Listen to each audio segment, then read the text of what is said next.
Everyone, Miss O'Dempsey is recording a little explanation video for today's art if you're on site or if you are able to watch it later because you couldn't join me live on Teams.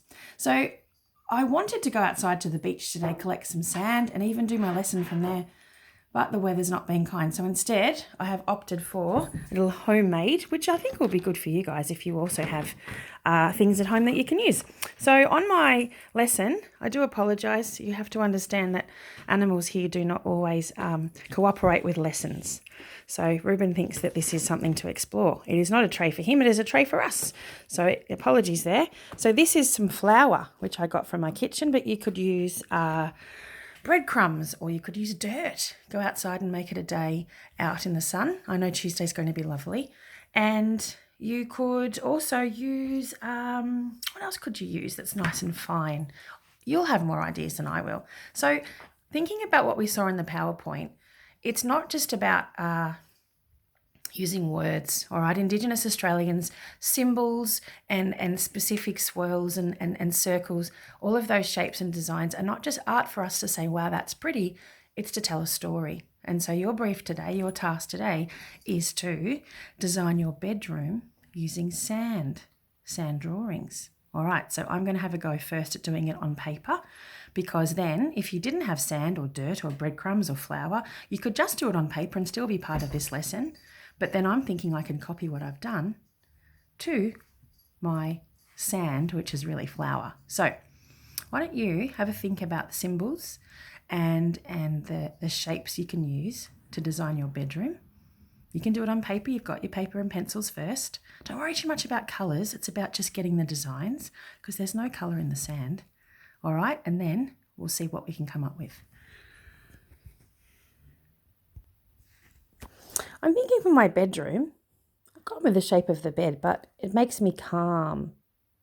My symbols show calm, and they are maybe the sounds I might make when I'm sleeping. I've been learning that circles in some Indigenous drawings and stories can mean a meeting point. Well, I come together in my bedroom. Maybe my kids come in and have a chat with me or the animals are there. So I've decided that I'm going to go with this, a circle, and it's also joined to another meeting area, which is actually where my cats live. So maybe I can see this as we're all connected in our bedroom in through meeting. Anyway, it doesn't have to be actually what you have in your bedroom. It can be what you're feeling or thinking.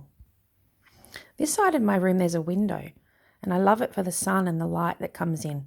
So I thought maybe I would take what I thought to be beautiful, warm sun rays coming through. So this doesn't have to look anything like what your bedroom actually is, but it's taking shape. And my job now is to try and put that onto what I'm calling my sand. I don't know if you can see it. I've turned it to the side, but here you can see there's my bed shape that I had originally on my picture. These are my meeting places. And over here is the sun rays. Now, flour is not going to be as easy for me to use if I had that lovely wet sand from the beach. But if I didn't like it, I found a way that I could come in and press it down, make a big mess. Make sure Mum and Dad are okay with where you're doing it too. And I could make some variations. And now maybe I might just go with some different patterns. I found that my finger was good, but I could get a lot more from a paintbrush or a pen just to put in the swirls and the patterns that I want depending on my mood. Okay?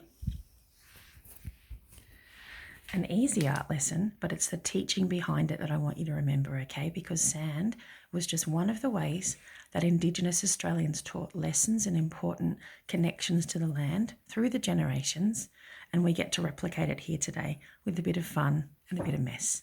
All right?